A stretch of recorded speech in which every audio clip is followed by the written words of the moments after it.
stand for the Pledge of Allegiance.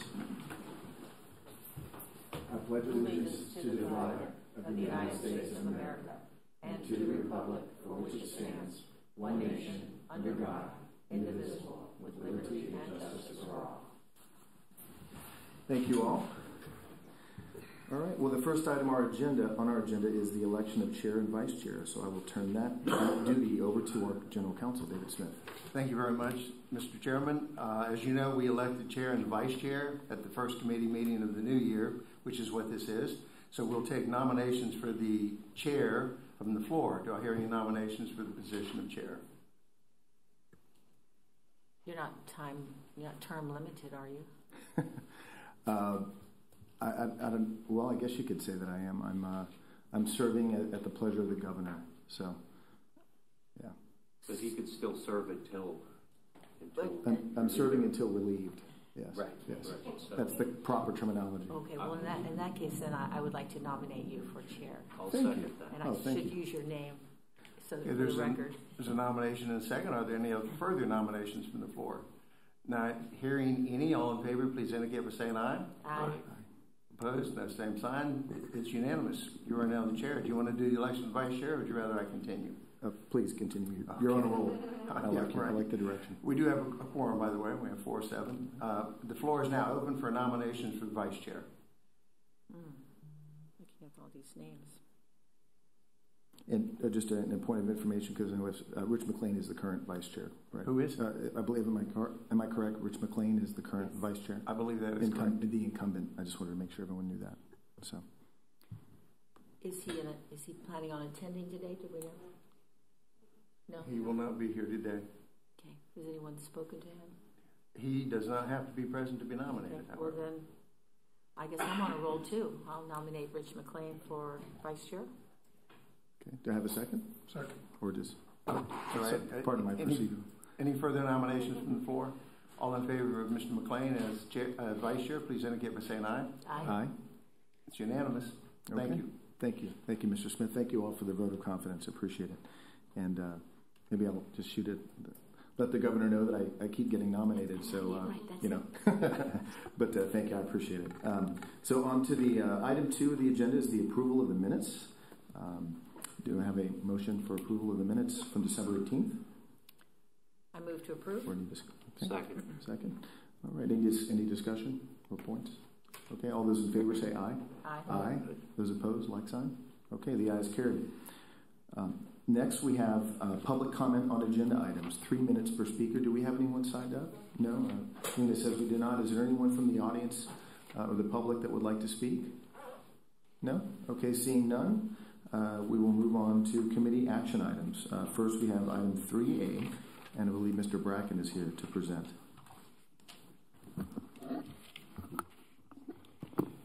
Good morning, everyone. Good morning. We started a pilot program here with the voucher program about 2 years ago. It's been a renowned success for us. Just to give you a little facts on the matter, so far to date we've done about 121,000 trips with Yellow Cab. And of that number, about 51,000 of those trips have been wheelchair users that have utilized this system. So it's been a great access. I'll get it out. Very good program for us since we started, and we're very happy to present it to you again for renewal. We did go out for RFP. There was 2 vendors that bid. We are proposing to you multiple awards. Yellow Cab had been the provider for the first 2 years of the pilot program. We do have United come in this time as another proposer. And with the increase in the ridership, we think it'd be advantageous to us to have multiple vendors out there and compete a little bit for the ridership. We did compete the pricing as well. Yellow Cab came in steady as what they had previously, and then United came in a little lower. So we're asking for your approval. And like I said, it has been a very prominent program for us. We have saved over $2,183,000 if we had done it in-house ourselves compared to using it with a contractor. So we think it's a very good program for us to continue. Okay. Thank you, Greg. Any questions or comments? I guess my only comment is, I know occasionally, matter of fact, more often than any of us would like, we have people from the audience who come forward and say they've had issues, specifically the community that includes our disabled riders. How are we with Yellow Cab? I have added a few more checks and balances this year. We previously were doing a 10% quality assurance check with our customers. As they book the trips, we are actually calling and see how their ride went. And overwhelmingly, it's been a very positive experience. But I did add in, we actually added the call time when they call in for the reservation to this solicitation, so we can actually monitor how long it's taken them to pick the customers up from once they call in. Okay. We've also added a penalty this year. So if they're not picking up our customers within the 30-minute period that our contract says, they're going to be losing money. So we actually added some liquidated damages to this year's contract as well. That's positive. That's good to know that we've been listening. Yes, thank you. Mr. Seward? Thank you. I had the opportunity to meet with Miranda Kilby and Marianne Guzdala over the last couple of weeks. And as one of the talking points, we discussed the new taxi voucher program and talked to them about our check and balances that we're going to build in to ensure that we don't continue to hear the issues with the guide dogs as well. So we are taking that matter seriously, particularly in this contract. We had lessons learned from that specific demographic with the previous Yellow Cab, and we've constructed changes in the new procurement to address those. Also, as a reminder, at the April 2nd board meeting, we are going to present to you an overview of our entire paratransit and ADA compliance program, and this will be part of that as well. So, thank you. Thank you, Mr. Thank you. Yep. And we've Mr. also Brackett. discussed it with our ADA committee, our HART ADA committee. They're very positive on our upcoming approval of the two contracts too. So it will give them an option. It'll double the amount of wheelchair accessible vans available to transport to by having two vendors. So those are some positives of having the two vendors out there. Great. Yeah, just a couple of quick comments. I sat in as an alternate on the ADA committee I think once or twice, and got to see some of the interactions and saw how, there was even though there were some challenges, some good interaction there. And it's good to see that we're taking the lessons learned approach. And I hope that if we do see transportation disadvantaged riders come, they're coming to hopefully sing praises and give positive feedback, because we still would love to hear feedback from them. One thought, I guess on the two awards, I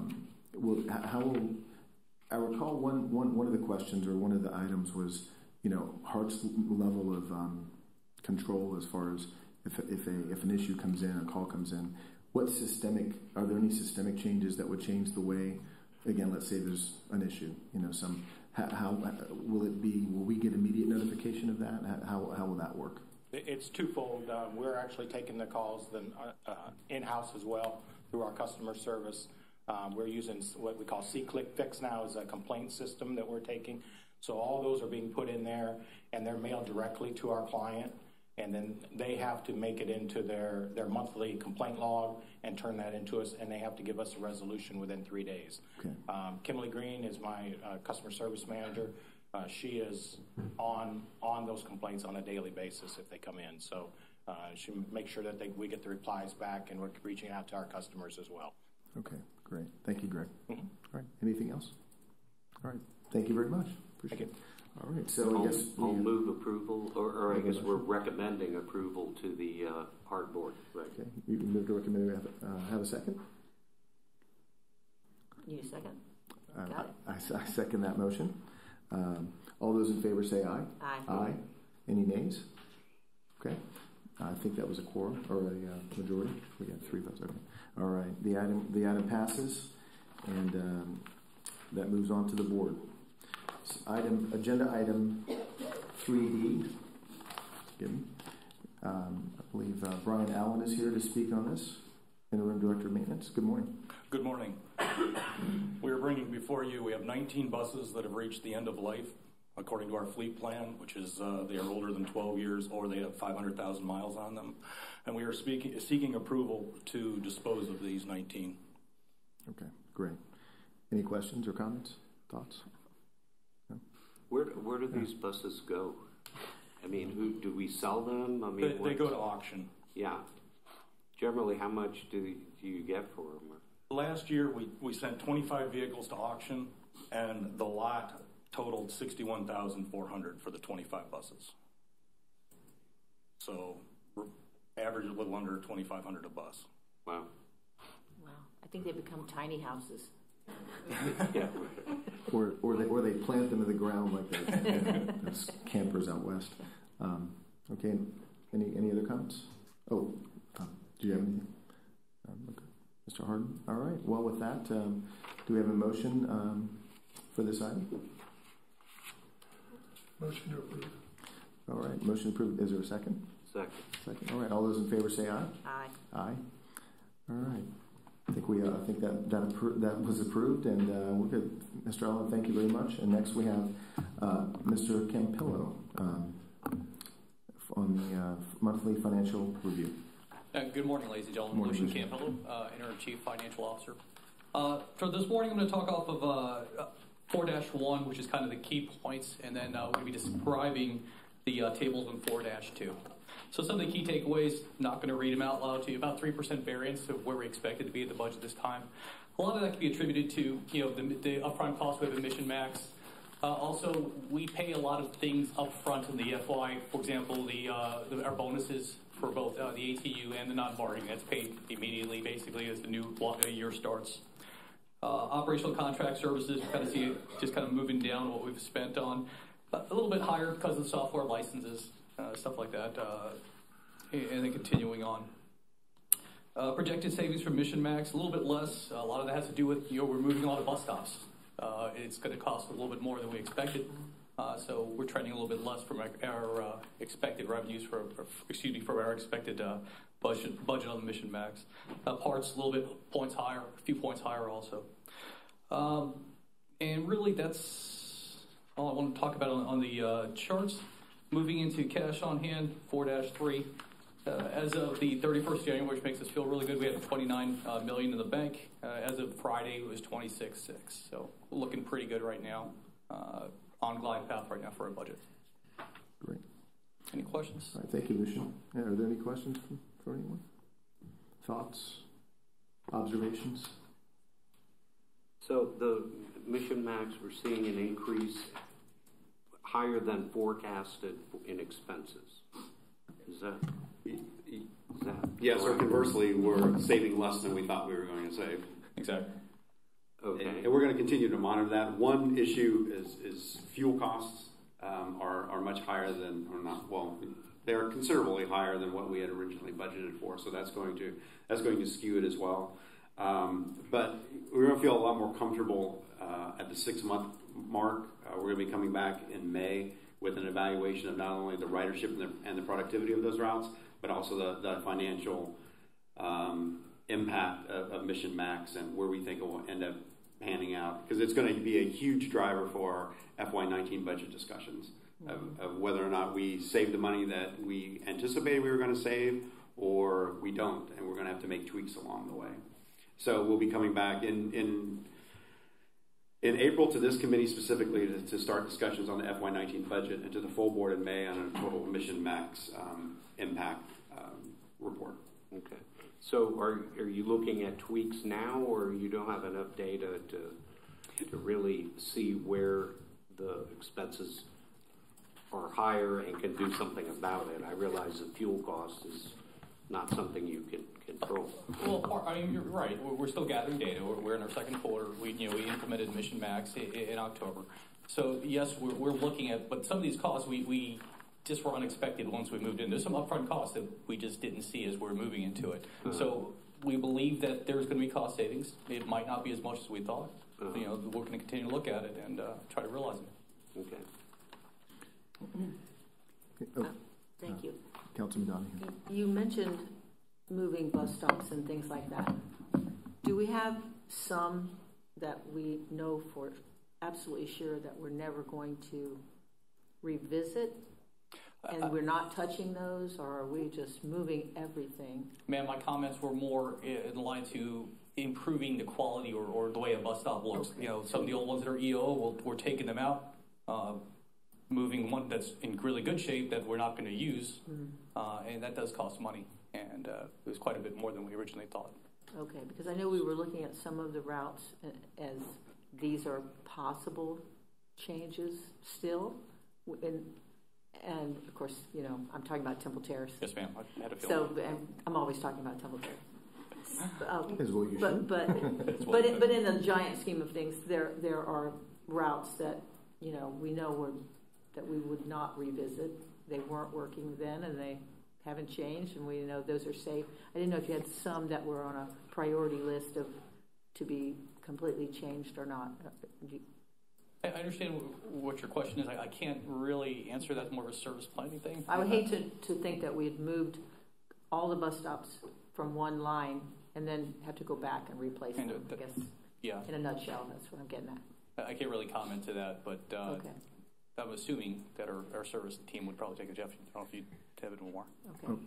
Mr. Stewart? So on the bus stop issue, not just on Mission Max, but right now we're in the process of we are looking at every bus stop this organization utilizes in Hillsborough County. We have a staff member that's going out and taking photos of every bus stop, whether it's a bench sponsored by the JCs, or it's a large shelter in Temple Terrace, or it's one of our Key West style shelters along MLK. We are taking a visual inventory of every stop asset this organization is responsible for. We're looking at how those specific amenities align with current Mission Max changes, or changes that went into effect yesterday on February 25th. And really assessing where we need to revitalize.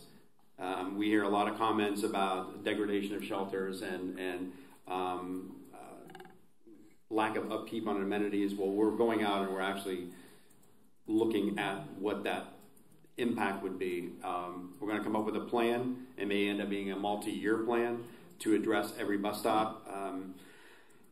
Are the right types of shelters at the right locations based on the way our current service model is? Are the folks such as Signal Outdoor upholding their end of the deal on maintenance of our bus stops? Do more of our bus stops need to be ADA compliant or have pads put down based on where the influx of riders is coming now? So I don't recall ever having as robust look of all of our stops before, but we are doing that. Mission Max spurred that.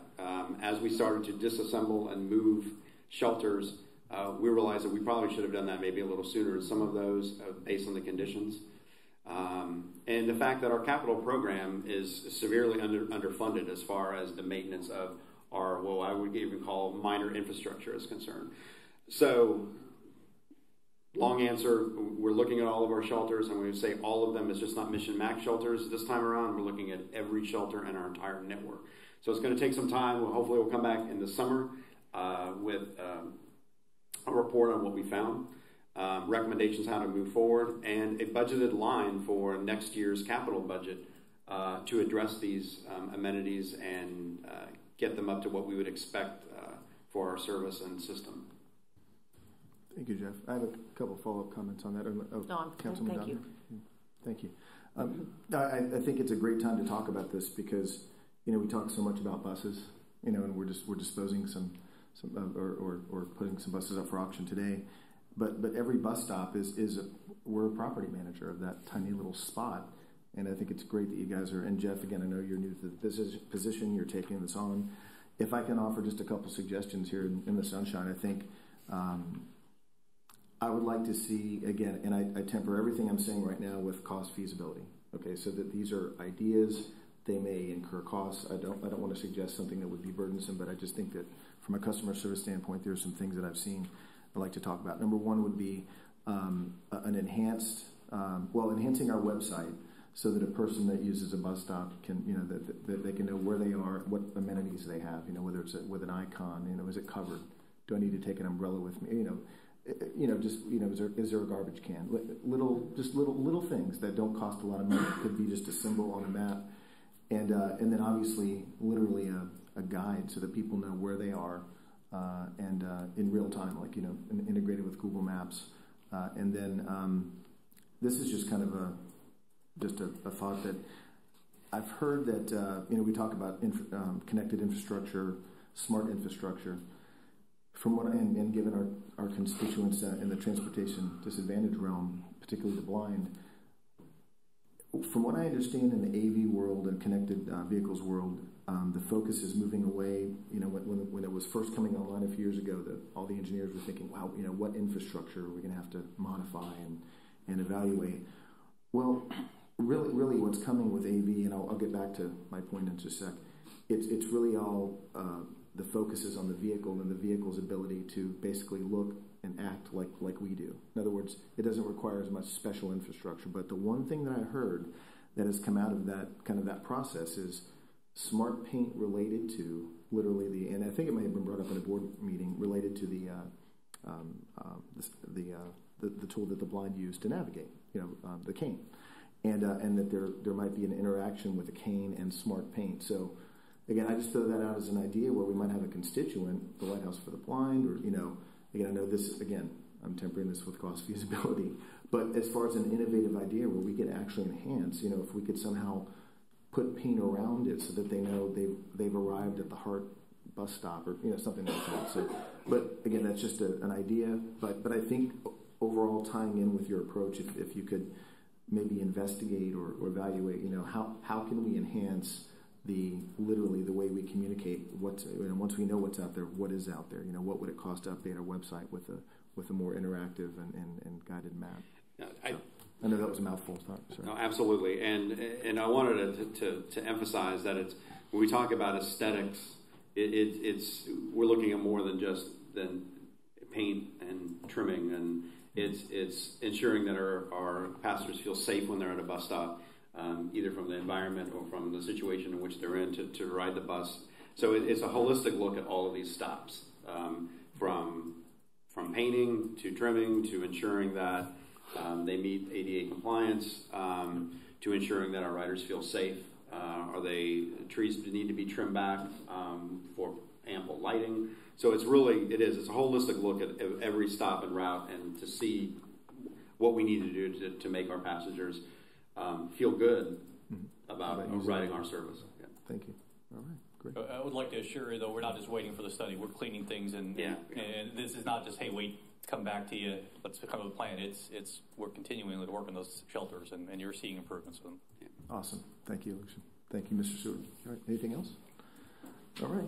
Well, I believe with that, let me double check. I believe with that last item, we are adjourned. Is there anything else? Mr. Stewart. One thing. One thing. Forgive me. We're not adjourned. I just wanted to remind everyone that tomorrow we are having autonomous vehicle demo along the Marion Transitway. The press release went out on Friday. It has been an unbelievable amount of cooperation and work between HART, the city of HART staff, which by the way worked over the weekend to get this set up for tomorrow.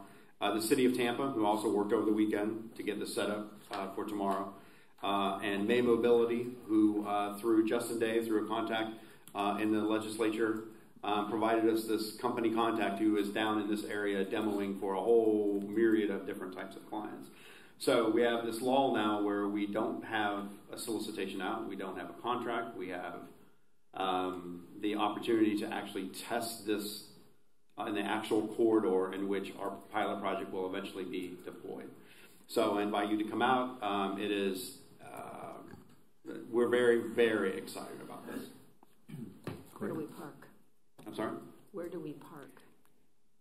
Or should I take the bus? Yeah, oh my gosh. I'll take the bus. I'll take the bus. The bus would be perfect. The bus will be perfect. I'll take the bus. I have a question. Yes. Mr. So if we're on a reset for this pilot project, is the corridor in which it's going to run also something that's going to get looked at as we look at finding a vendor that actually has technology that can be deployed as? Yes. Okay. We're gonna as part of the demo. Tomorrow's demo is specifically just to show off the technology that's available, Right. specifically that it can work on that corridor. It's something that I'm going to start working with FDOT on is for the actual pilot itself as it comes up, is expanding the downtown corridor or the availability of corridors for the future AV pilots. Like Franklin Street or somewhere where people would actually get to see the technology. Yes. Okay, Yes, cool. sir. Good idea. Okay. Thank you, Mr. Harden. Anyone else? All right, with that, we adjourn. Have a great week, everyone.